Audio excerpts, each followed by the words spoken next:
आवेदा सखी सावन महीनवा अंगना में चर्चा करैबे करा।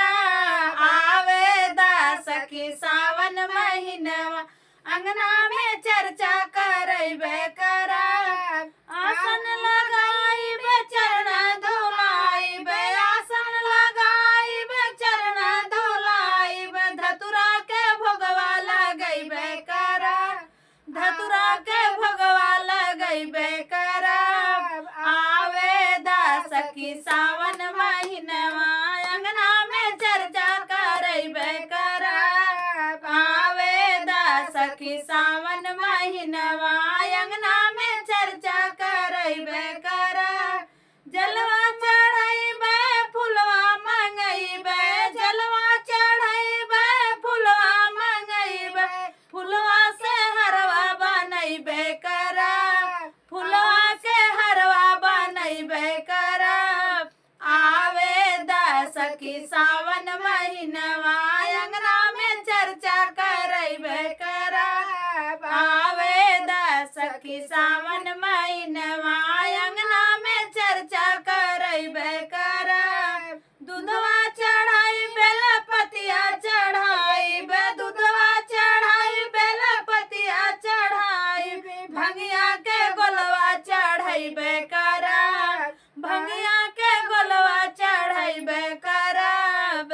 आवेदा सखी सावन महीनवा अंगना में चर्चा करैबे करब। आवेदा सखी सावन महीनवा अंगना में चर्चा करैबे करब।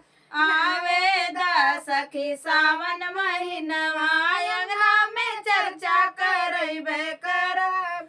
नैहर में मंगबै सात बीरनवा, नैहर में मंगबै सात बीरनवा, अंगना भतीजवा मंगबै करब, अंगना भतीजवा मंगबै करब। आवेदा सखी सावन महीनवा अंगना में चर्चा करैबे करब। आवेदा सखी सावन महीनवा अंगना में चर्चा करैबे करब। ससुरा में मंगबै पूरा परिवारवा, ससुरा में मंगबै पूरा परिवारवा, भरल भंडरवा मंगबै करब, भरल भंडरवा मंगबै करब।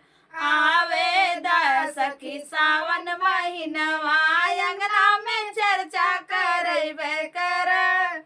आवेदा सखी सावन महीनवा अंगना में चर्चा करैबे करब।